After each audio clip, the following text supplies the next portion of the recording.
I disagree with you. Well, since you asked, we're going to have a report, and I asked Attorney General Bondi to take a look at that. Take a look at left-wing political violence, because I'm not backing down that this is not a both sides thing. It really isn't. In fairness, we should have both sides investigated. Let me be clear. What's happening in my state of Illinois is unprecedented, unnecessary, and an unlawful abuse of power that should offend all of us.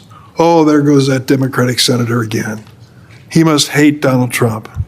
This week, a heated exchange erupted in the Senate as an Illinois senator blasted former President Trump for deploying the Texas National Guard to Illinois without the state's consent. The senator called it unprecedented, unnecessary, and unlawful, saying it violated the 10th Amendment and represented a dangerous abuse of federal power. Thank you, Chairman Grassley. This week in my home state of Illinois, President Trump deployed the Texas National Guard over the objection of our governor. To my Republican colleagues, how would you react if a Democratic president deployed the National Guard from any state into your state over the objections of your governor? Imagine masked Border Patrol agents in military tactical gear marching through your state's largest city. As a top Border Patrol official bragged, the agents were arresting people based on, quote, how they look. Imagine if federal agents rappelled from Black Hawk helicopters to swarm an apartment building in your state, breaking down doors, yanking people out of bed, zip tying and detaining U.S. citizens, your constituents, including children for ours, including American citizens. Imagine if federal agents pointed an assault rifle at one of your constituents, simply taking a picture. If they fired pepper balls at a minister who was praying on the street and a reporter who was simply driving past a protest site doing her job. Imagine if they tear gassed not just peaceful protesters in your community, but local law enforcement. This is the reality in my home state of Illinois at this moment. I don't believe a single one of us finds it tolerable to consider the conduct of this administration toward my state. Let me be clear. What's happening in my state of Illinois is unprecedented, unnecessary, and an unlawful abuse of power that should offend all of us. Oh, there goes that Democratic senator again. He must hate Donald Trump. Well, I can tell you there was a press conference before the National Guard arrived, called by the business leaders in my state, condemning the delegation of the Guard to Illinois. In deploying the National Guard to my state, President Trump has disregarded our Constitution's system of federalism embodied in the 10th Amendment, which reserves powers to the state that are not expressly delegated to the federal government. That used to be a common question from the Republican side. Now, radio silence.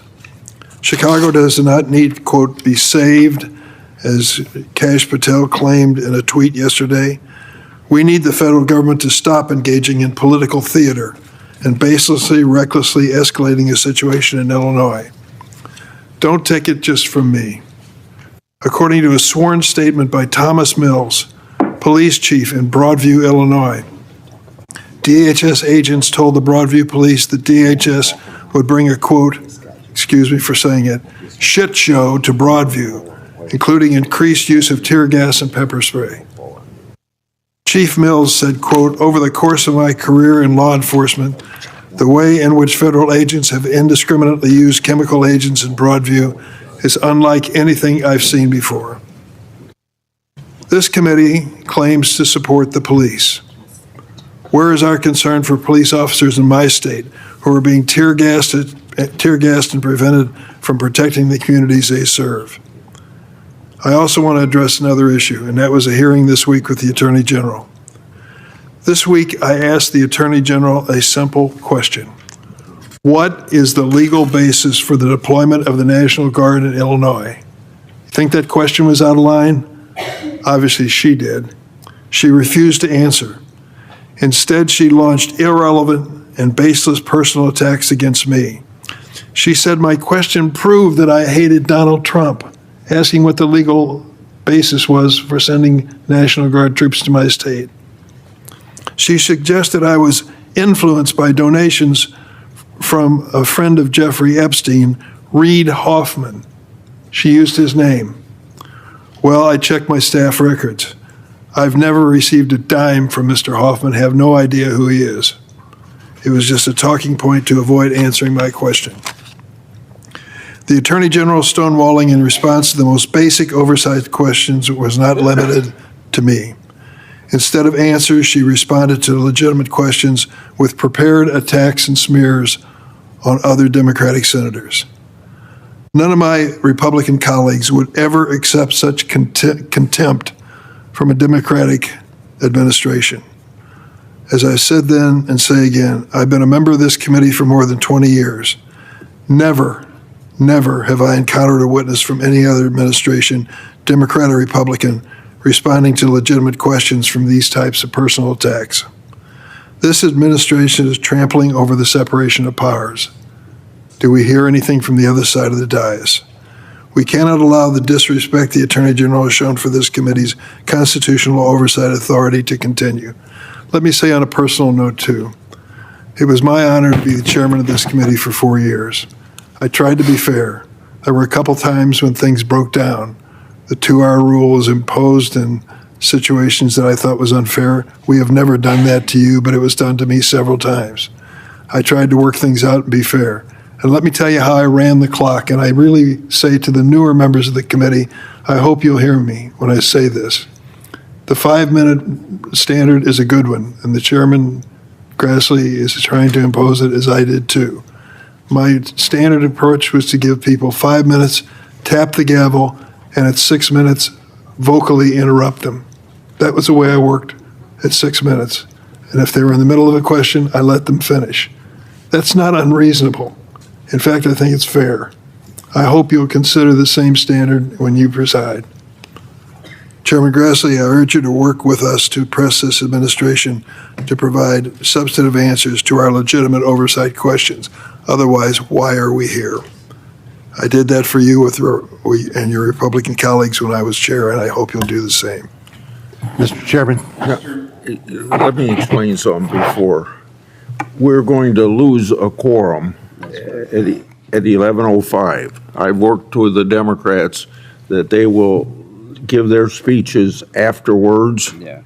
And they've accommodated me so we can get as many of these nominees out as possible. Now, if people want to speak about the nominees, I suppose we should do that, but I hope other things will let go. Mr. Chairman. I just want to correct the record real quickly. The ranking member mentioned that this is unprecedented. It's not. Actually, President Eisenhower sent the 104th Airborne and National Guard in to make sure black kids could go to school with white kids in Arkansas when another Democrat governor was defying federal law. So I would hope that J.B. Pritzker would care as much about our security and the citizens of Chicago as he does about hating Trump. So it's not unprecedented. When you're defying federal law, the president has certain authorities, and I think the ranking member, who's my friend, knows that. Yeah. Let me just say that I think if we don't tone down our rhetoric and all involved do the same, we're never going to end this spiral of hate that is taking part in American politics.